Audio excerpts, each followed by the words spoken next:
Me alegro. Muchas gracias. Me parece que el año pasado hubiera pasado muy poco de la semana passada. A chegada foi tranquila, foi super gostosa. Na realidade, a chegada foi uma grande surpresa. Eu não esperava o espaço que eu encontrei. Muito menos os sorrisos.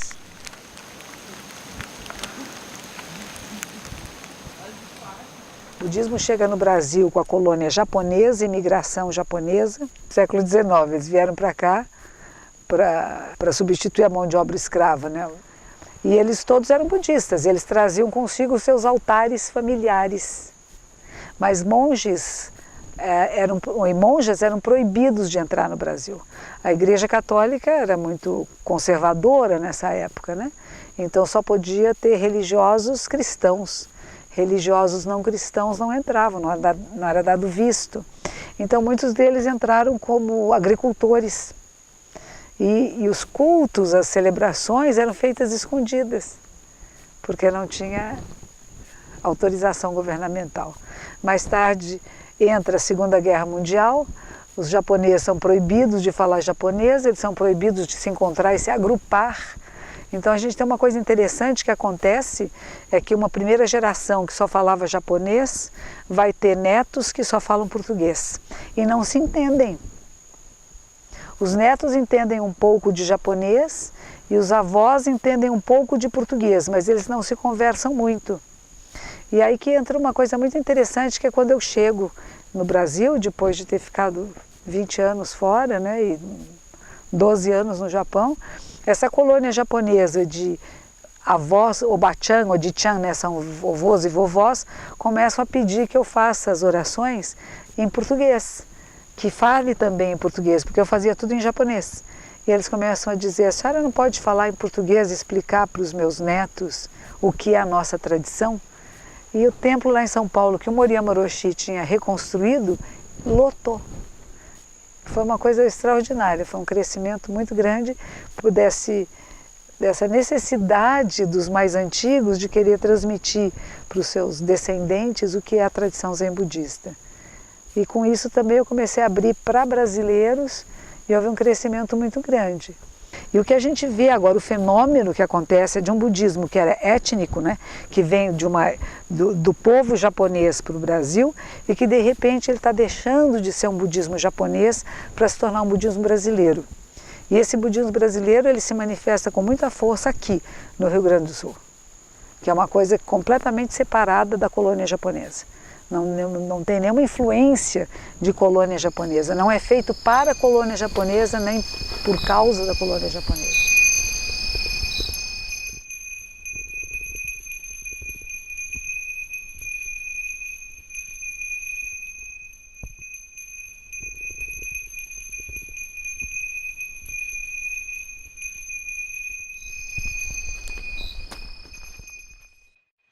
O que eu espero?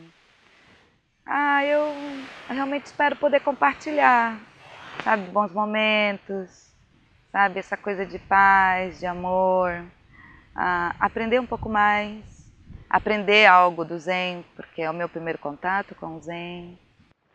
Eu achava que os zen budistas eram umas coisas especiais. Achava que o zen era aquela coisa, tô zen. Não é. É atenção plena, né? Se possível. Eu quis ir embora a partir do café da manhã do dia seguinte que eu cheguei.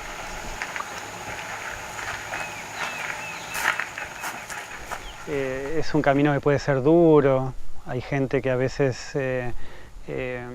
no le es fácil acceder, pero una vez que uno accede, realmente que puede ver más en profundidad.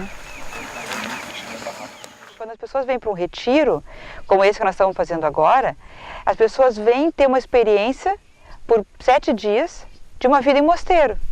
Quer dizer, quem mora no mosteiro, o que ele faz? Ele levanta cedo, ele vai fazer o zazen, que é a meditação silenciosa, ele vai fazer cerimônia, o monge levanta, ele reza.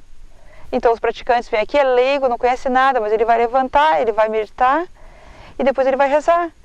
Depois ele vai fazer uma refeição, que também é uma cerimônia, porque comer também é sagrado.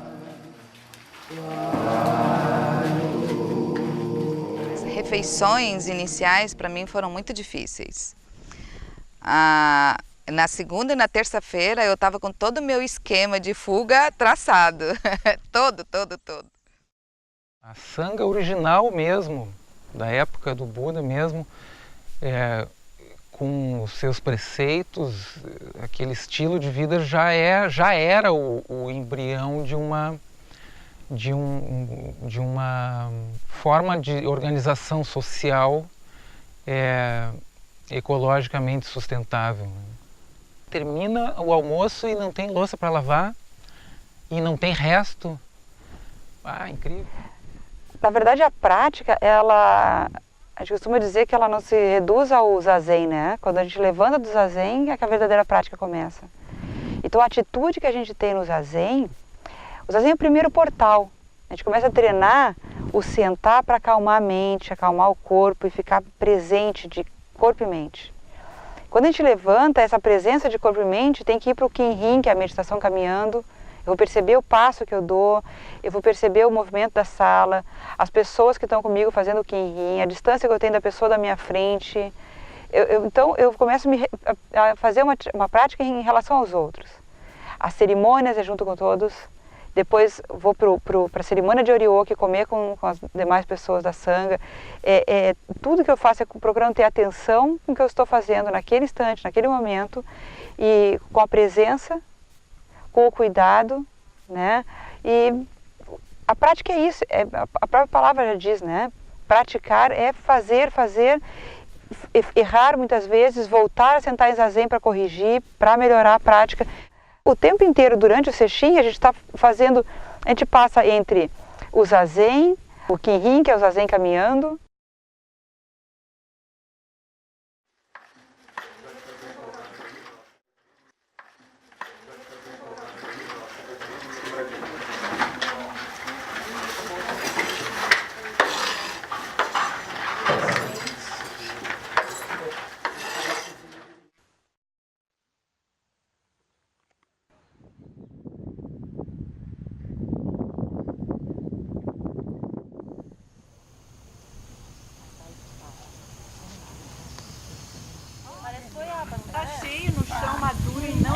podre. Eu gostei daquela butiá lá também. Saía de dentro para tomate.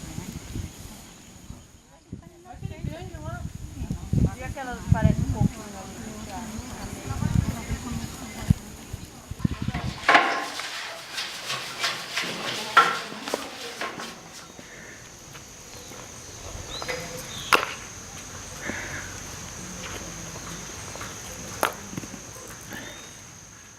SAMU importantíssimo, importantíssimo.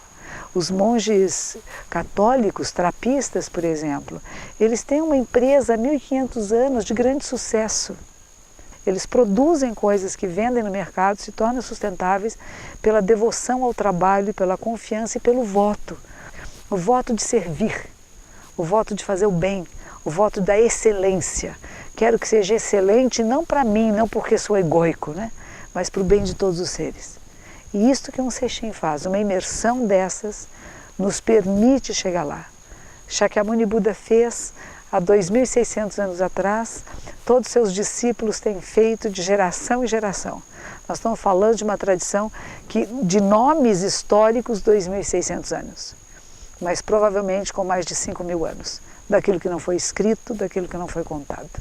E nós temos certeza que funciona. E funciona para todos os seres. E isso é o que a gente espera conseguir desenvolver durante as práticas de Sechim. Então o SAMU, o trabalho, não é como qualquer pessoa viesse fazer uma faxina, né? Eu estou com muita presença fazendo isso e quero fazer excelente. Porque às vezes as pessoas falam, mas eu tenho uma formação diferente, eu me formei, eu sou uma doutora em letras. Que bom, você limpa bem o banheiro? Como que você limpa o banheiro? Você é capaz de fazer as tarefas mais humildes com toda a sua capacidade intelectual e física? Ou você acha que só algumas coisas você faz? Então a humildade é muito importante. Estar disponível a qualquer coisa, né? Não só aquilo que eu escolho. A gente diz que as alimentações durante um Sechim tem que ter o gosto do Dharma. Não é um gosto de hotel, não é um gosto de restaurante, não é um gosto gourmet. É o gosto do Dharma, do que nós estamos praticando. E o mais incrível é isso, porque a comida também vai refletir como está a prática de quem está cozinhando.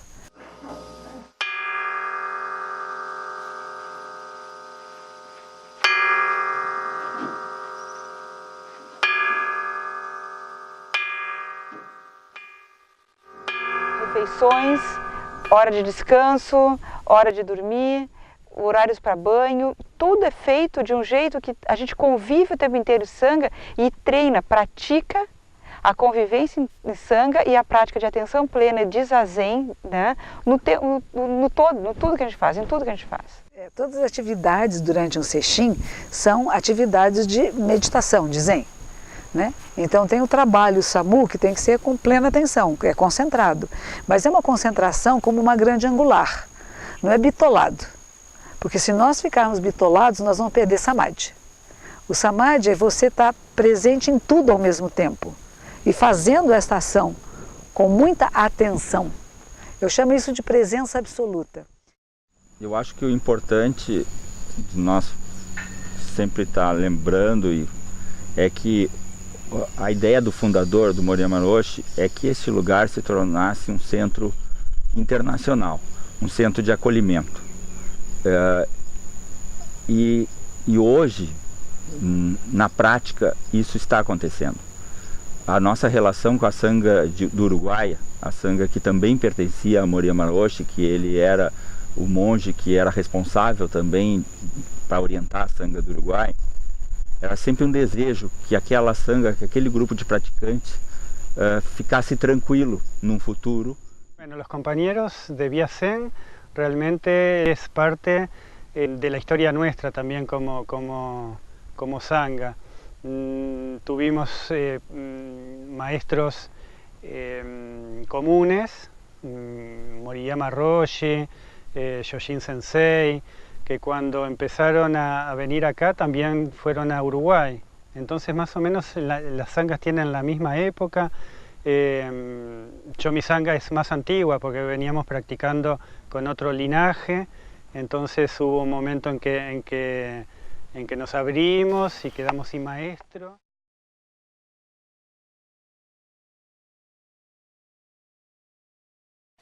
né? A gente fala que é um tempo sem tempo, né? A gente fica muito na cronologia das datas, mas quanto mais eu me envolvo com o Vila Zen, eu percebo que o que nós estamos fazendo já estava lá.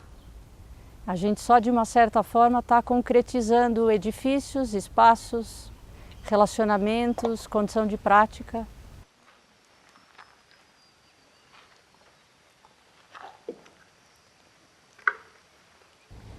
Então diz que tem um episódio dele de Moriyama Roshi, né? Num retiro, que um rapaz estava em cima de uma árvore e chama ele assim, oh! E joga uma manga. Diz que ele olha assim, e, gente, como assim, né? Porque não é uma conduta, vamos dizer assim, normal, né? Com um mestre até na hierarquia dele, assim, né? E diz que ele olha aquilo assim, e ele pega assim, a manga, né? E ele vai comer a fruta. E diz que quando ele come a fruta, assim, ele pensa, né? Que a pessoa, o rapaz quis dar para ele o melhor, né? Da vida dele ali também, né? Então, eu acho que quando ele pede isso, quando ele fala, né? O Brasil tem que encontrar o Zen do Brasil, é isso, mas de modo algum nós vamos esquecer ou deixar a linhagem, né?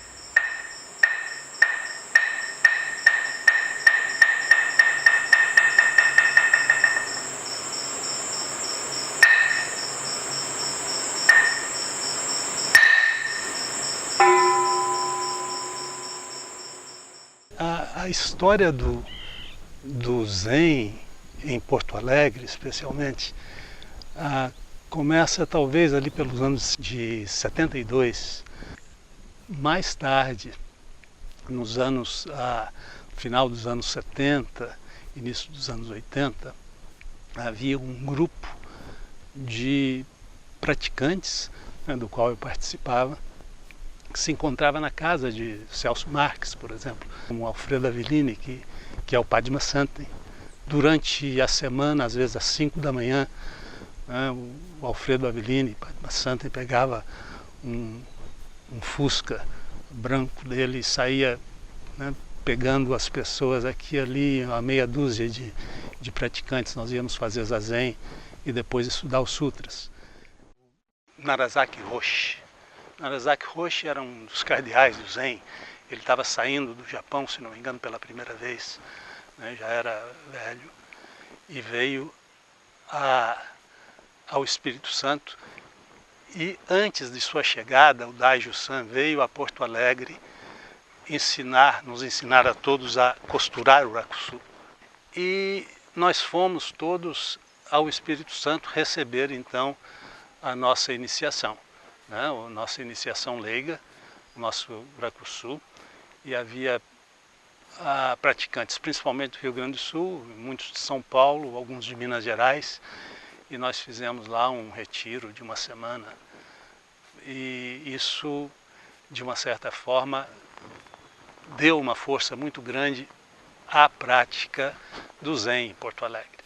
Mas é bom que se diga que nós não tínhamos um lugar para praticar.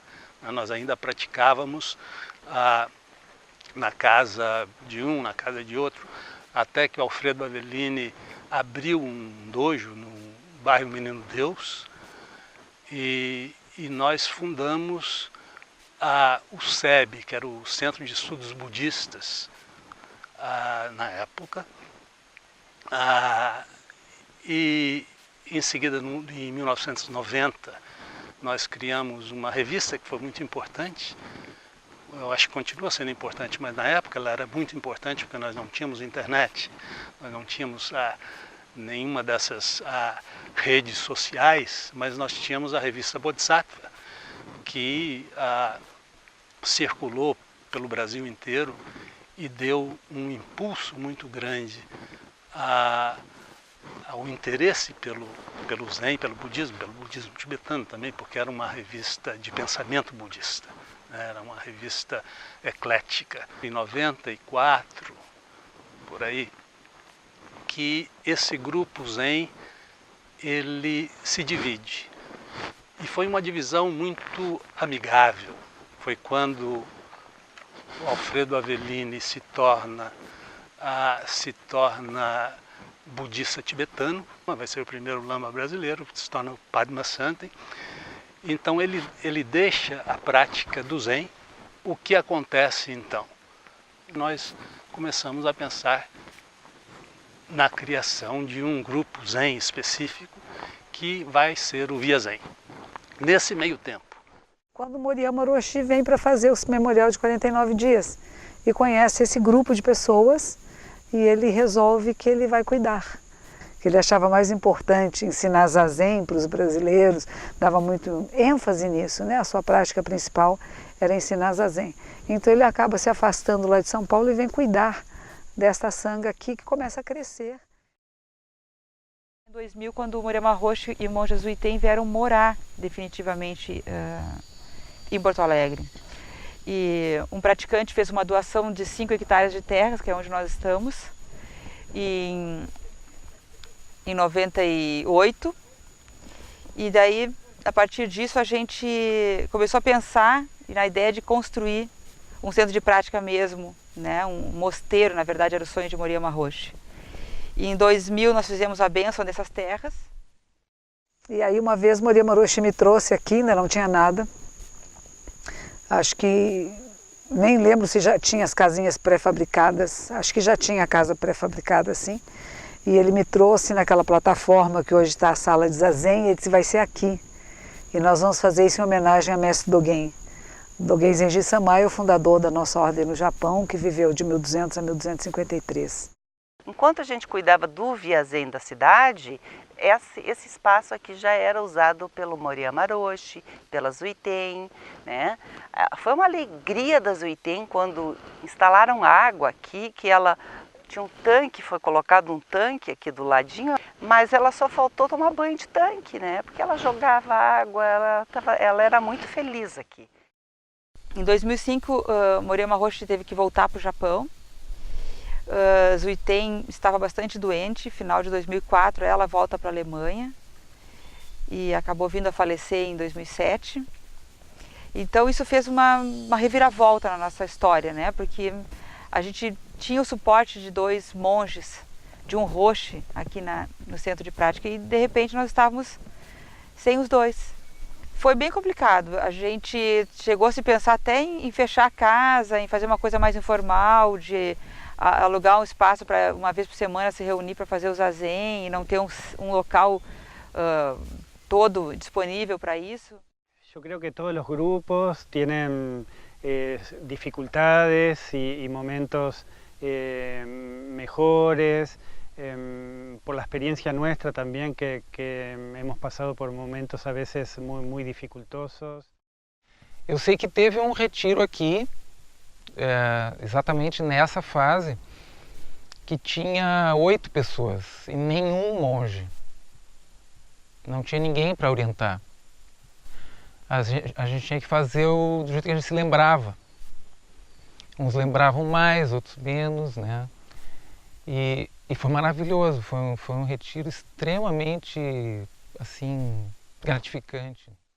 Esse grupo ele foi continuando, praticando um pouco junto, era um grupinho pequenininho, mas a gente se encontrava para fazer Zazen, acho que de uma forma muito sincera. E esse grupo ele foi andando um pouco assim, sem pai e sem mãe, né? E depois disso, uma vez ele veio a São Paulo dizendo, eu vou voltar para o Japão e eu quero que você cuide da minha sanga. E eu pensei que ele ia por um mês, mas ele não voltou. E as pessoas aqui de Porto Alegre me chamaram e pediram que eu viesse orientá-los. E foi aí que começou meu relacionamento com esta sanga de Porto Alegre, foi quando Moriyama Roshi voltou para o Japão. Ohayou gozaimasu. Ohayou gozaimasu. Kyou yoroshiku onegai itashimasu. Kyou yoroshiku onegai itashimasu. Bom dia. Bom dia. Quero contar com sua colaboração hoje também. Quero contar com sua colaboração hoje também. Muito obrigada. E hoje Kuen Roshi é a nossa orientadora, é a pessoa que nos indica o caminho, como indo com uma lanterna na mão, iluminando este caminho que ela já conhece há muitos e muitos anos. Mas ela não teve nenhuma dificuldade em retornar e nos buscar, para que nós pudéssemos seguir juntos com ela. Na terça-feira, após o depoimento de algumas pessoas, algo começou a mudar, algo começou a fazer sentido, né? A alegria das pessoas, esse amor, esse companheirismo, descobrir pessoas tão fantásticas como eu descobri aqui, e inteligentes. E disse, não, essa quantidade grande de gente culta e inteligente, tem que ter algo a mais aqui que eu não estou percebendo o que é. E aí eu quis me testar, eu quis me desafiar. Então, quando a quarta-feira chegou, que seria o dia da rota de fuga, eu não tive a mínima dúvida de que eu queria ficar até o final. Então, primeiro, segundo dia, a gente briga não só com os pensamentos, com aquilo que as provocações da mente, como com o corpo. Está doendo, não queria que doesse, queria que fosse bom, mas o que é isso, né? E quando você se entrega, uma coisa mágica acontece. Fazer o zazen para mim foi desafiador, absurdamente desafiador. Eu já pratico meditação há uns bons anos e ter tido dificuldade de fazer a meditação, de fazer o zazen, para mim foi assim horrível, porque mexeu com o meu ego, mexeu com a questão da minha... Eu disse, puxa, mas eu estou fazendo uma coisa que eu sei e não estou conseguindo? Fazer a meditação com os olhos entreabertos, olhar para as sombras na parede e ver como elas se transformavam. Olhar para as sombras e dizer, nossa, que sombra linda, mas essa não sou eu. Essa sombra não pode ser minha. Então, eu tive momentos em frente à parede muito impactantes. E você começa a perceber que tudo faz parte e que você está fluindo com o fluir da vida. É o que a gente vai chamar de samadhi. Não significa que a partir do terceiro dia você encontrou esse samadhi e ele vai ser permanente, nem sempre. Você tem momentos assim de visão disto, dessa harmonia incrível e que você é essa harmonia. Não é que você é parte dela, você é a harmonia. O meu momento mais impactante foi as vezes que eu consegui ficar bem, ficar confortável, não sentir dor. Esses momentos foram interessantes. Eu vi naquelas sombras coisas incríveis.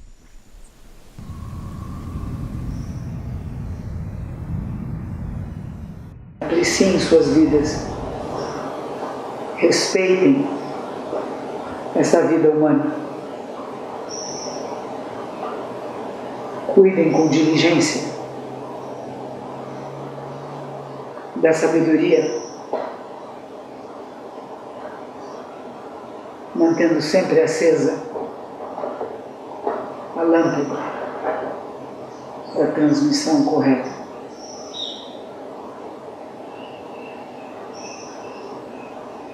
Não há muito tempo e o mundo precisa de cada uma de nós, desse nosso despertar, que é o despertar da humanidade para uma nova consciência. Não é apenas uma conquista pessoal, individual. As nossas práticas, os nossos pensamentos e intenções podem atingir toda a vida da Terra. Então não brinque com isso. Leve a sério o seu voto, porque ele é maior que você. É maior do que tudo que você possa pensar. E aquilo que você faz, fala e pensa, acaba influenciando tudo o que está acontecendo neste momento no planeta Terra. Tudo foi muito impactante, as amizades que eu levo são fantásticas, mas os momentos que eu vivi ali comigo mesma, com as minhas sombras, porque houveram momentos que eram muito mais do que duas, esse foi realmente impactante. E quando nós conseguimos encontrar o silêncio deixar de querer tanto conversar com o outro, ver o que o outro está fazendo, contar história, quando você realmente consegue adentrar esse espaço de silêncio, você pode ouvir tudo. E tudo é você. Cada som, cada inseto, o vento na ramagem, não tem nada separado. E é maravilhoso.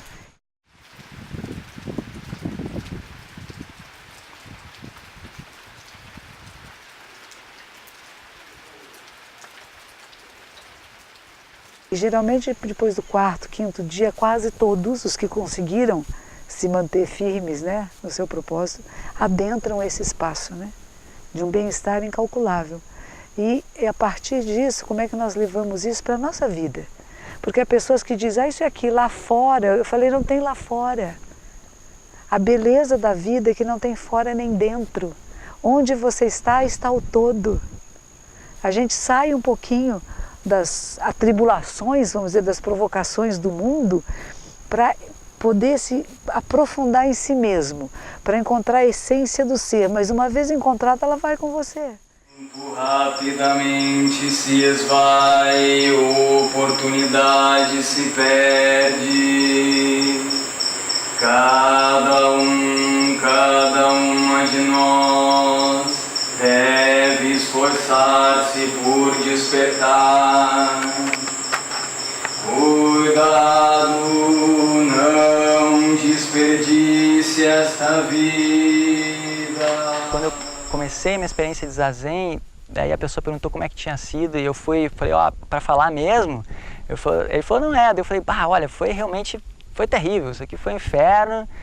Olha, tava desconfortável, não aguentava ficar aqui, não estava entendendo nada, parecia que não terminava nunca isso aqui. Mas quando tocou o sino, não queria estar ali, eu queria que acabasse, queria estar em outro lugar. Mas quando tocou o sino também pareceu que passou muito rápido. E daí ele parou assim e falou assim, a vida também é assim. E aquilo ali, eu balancei para trás, eu acho que até fisicamente, porque foi um tapa assim na minha cara, porque eu me dei conta que realmente eu vivia a minha vida assim.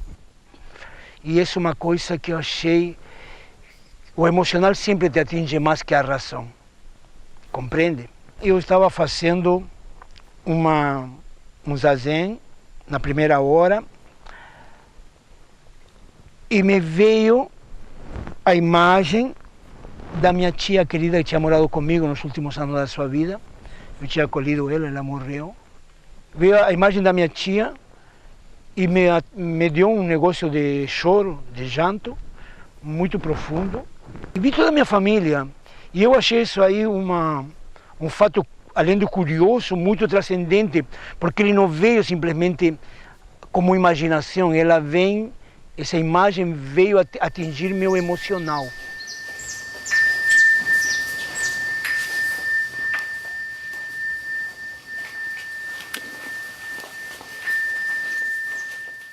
Nesse mesmo dia, o Dengaku me disse, tu viu que lindo aqui, né? Não era assim, não era isso que vocês estão vendo, era mato. Me disse, a gente vai ter que entregar isso aqui, porque, tu vê, somos 8 pessoas, aquela coisa. E aí me veio a ideia, como fazer, como poderia auxiliar, porque até agora ser budista, isso para mim é uma bobagem. Depois daquelas imagens, a coisa mudou, alguma coisa mudou. Mesmo no processo de zazen, mesmo que eu já vinha no zazen, mudou. E pensei, como posso fazer para colaborar efetivamente?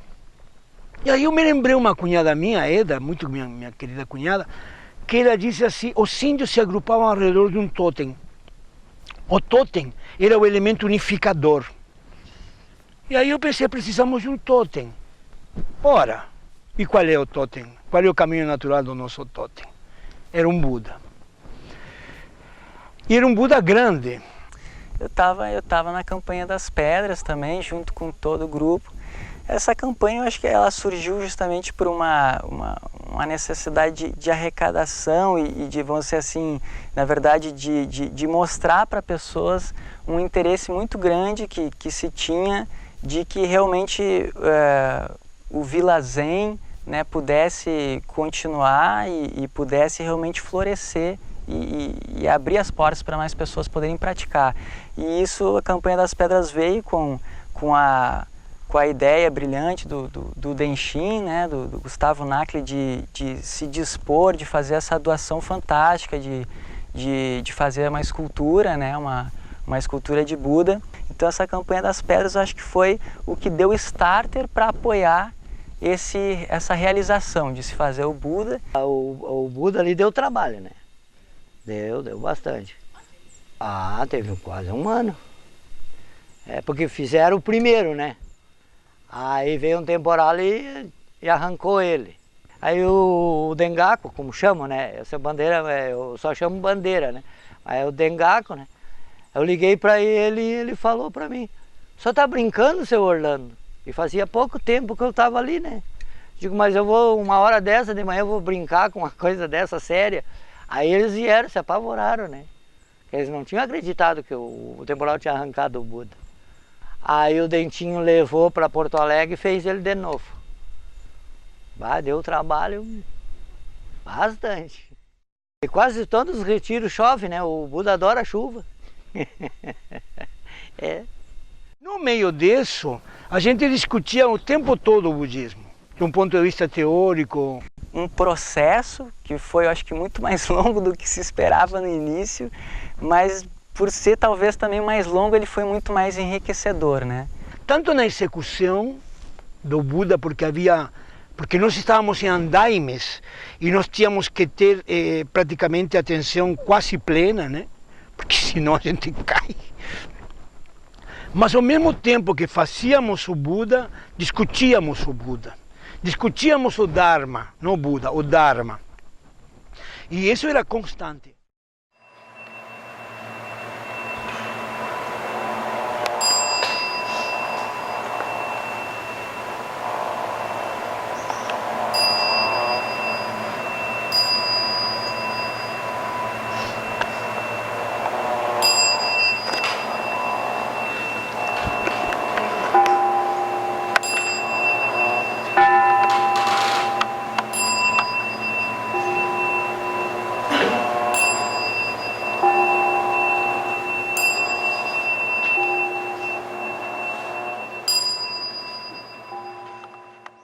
O praticante Zen que começa no caminho, ele começa a perceber esse olhar maior. E não é em grandes ações, é desde se a pessoa que está sentada está acomodada num zafu adequado para ela. Você é capaz de perceber isso? Ou você fica lá na sua intocável presença, a pessoa do lado está lá sofrendo, angustiante, e você não é capaz de levantar e dizer para a pessoa, senta um pouquinho mais para frente. Essa região inicialmente era uma pedreira. Ela tinha uma região de exploração de pedra. Por muitos anos, toda essa comunidade no entorno vivia disso. Se extraía muitas pedras desse lugar. E quando nos foi doado esse espaço, a vegetação era muito comprometida, ela foi muito degradada e demorou muitos anos para que ela se reconstituísse. Para que esse verde todo que nós estamos enxergando, esse cinturão que nos protege, verde, demorou alguns anos para se reconstituir e se reconstituiu. Nós temos que fazer uma via de retorno para nos comprometermos mais, nos relacionarmos mais com o meio natural. Porque a espécie humana já por muitos anos vem apenas se beneficiando do convívio com o meio natural. Já é tempo de nós cultivarmos uma responsabilidade. Essa terra foi uma doação, foi um presente que foi muito bem cuidada e preservada, né? E causas e condições geraram méritos tal que essa terra do vizinho, as terras lindeiras, olha que nome lindo, são terras lindas, né? Não tinha como não comprar, né? E mesmo assim é um ato de coragem e que só pessoas visionárias conseguem ver y fazer. Realmente una sangha con mucha fuerza y que uno puede tomar de ejemplo, como si fuera un sol que llevara los rayos para todos lados. Esa es la imagen que me hago, es decir, es un pequeño lugar que se está agrandando y realmente esa luz va llegando cada vez más lejos. Me parece maravilloso porque nos da la oportunidad a quienes no vivimos tan cerca, bueno, poder venir y que sea como un núcleo orientador de la práctica. Creo que es un camino que já não tiene vuelta atrás, digamos, va sempre para adelante. Então quando eu começo a viajar, dão mais de 1.500 quilômetros, né, para estudar o Dharma, para vivenciar o Dharma, para vivenciar a Sangha, né, estudar os Budas, né, praticar com Budas, né, tempo, espaço. Uma vez eu falei para o Dengaga, eu falei, porque estamos assim, né, a quilômetros de distância, mas eu comentei com ele que eu não me sentia sozinha, porque o chão que ele pisa é o mesmo chão que nós pisamos. Então isso é muito importante, assim, né? Eles estão constantemente também aqui com a gente, nós estamos constantemente lá, né? Acho que quando a conexão existe, ela existe independente da distância, né?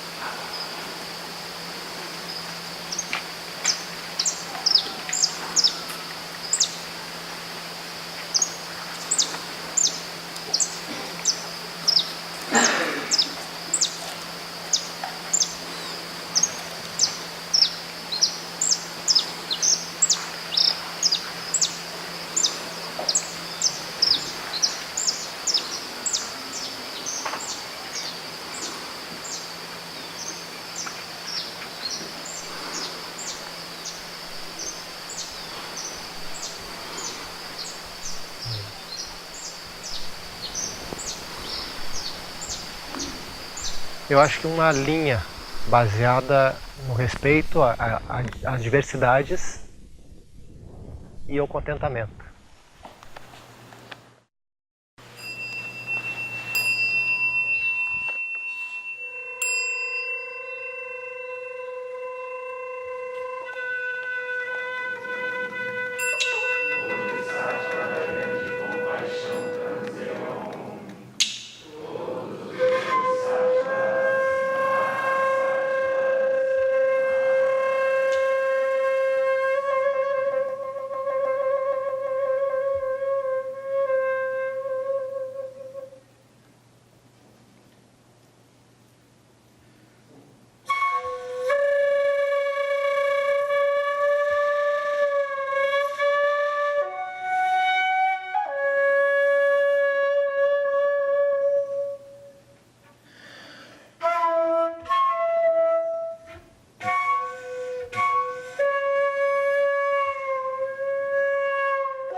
Muitas pessoas passaram, professores, muitas influências, muitos aprendizados, mas de uma forma ou de outra todos nutriram essas sementes, né, do respeito à diversidade, uma mensagem: seja quem você é, seja o melhor que você pode ser, sem tentar ser ninguém outra, e cultive o contentamento, né, nas relações, na prática, e é muito sutil, é muito difícil de explicar isso.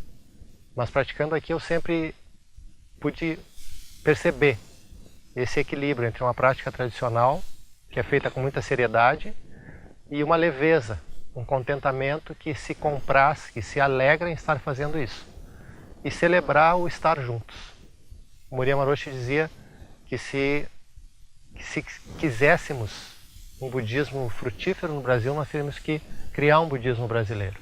E acho que esse é o desafio dessa e talvez das próximas gerações, 2 pelo menos. E é por isso que nós acreditamos.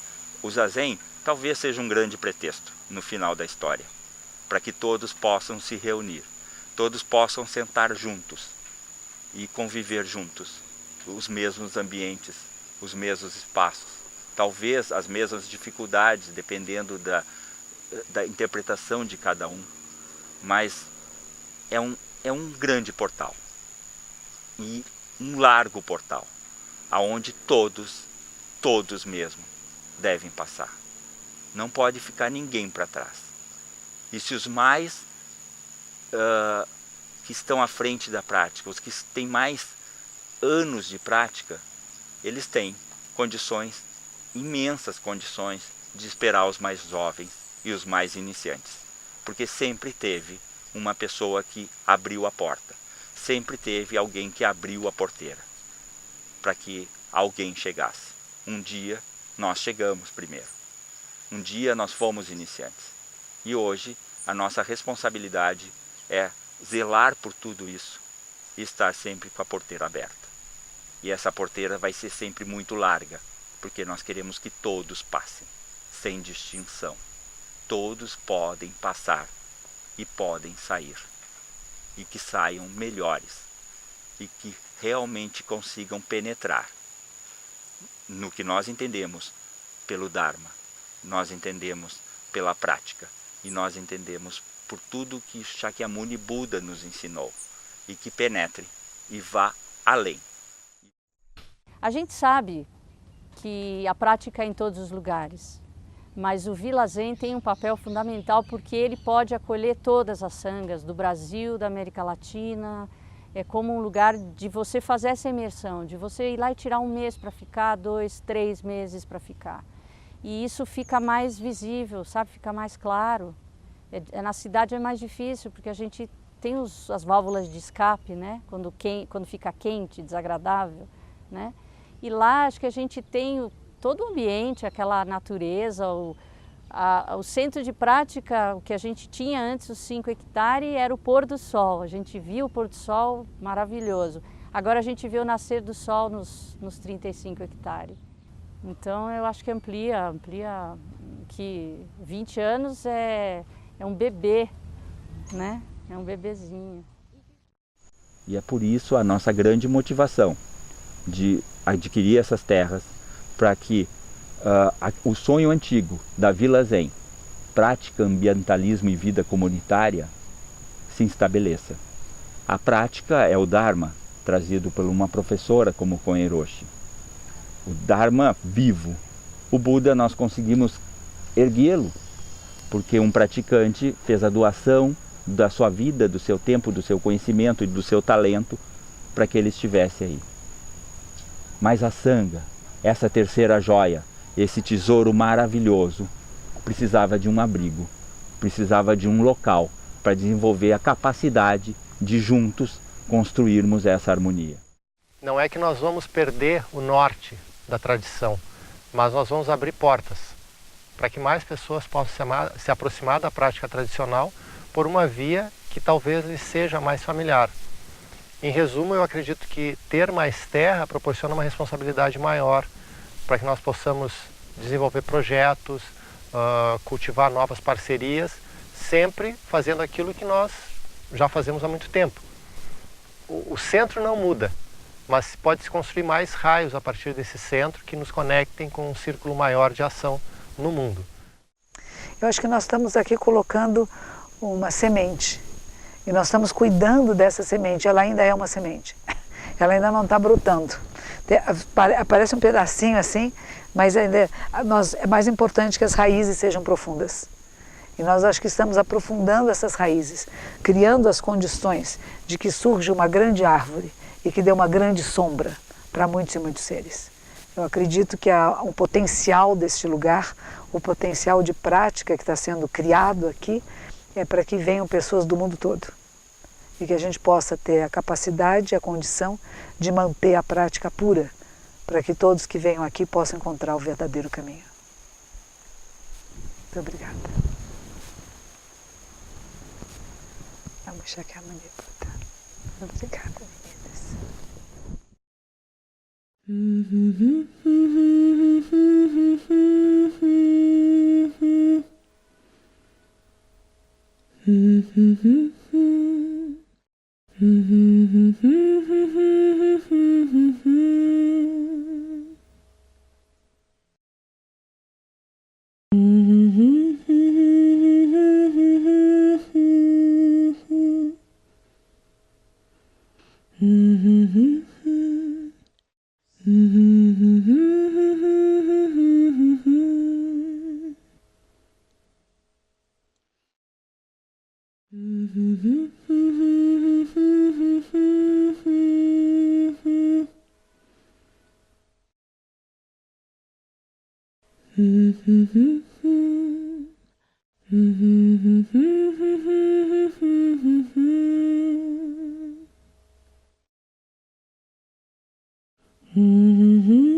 O silêncio é o começo do papo. O silêncio foi a primeira coisa que existiu.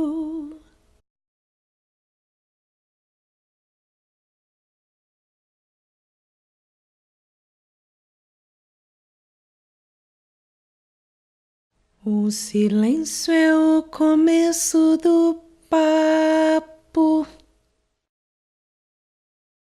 O silêncio foi a primeira coisa que existiu.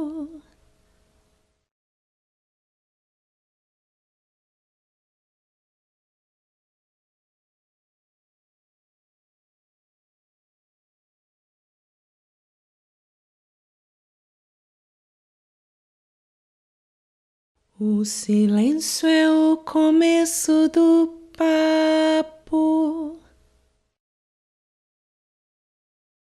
O silêncio foi a primeira coisa que existiu.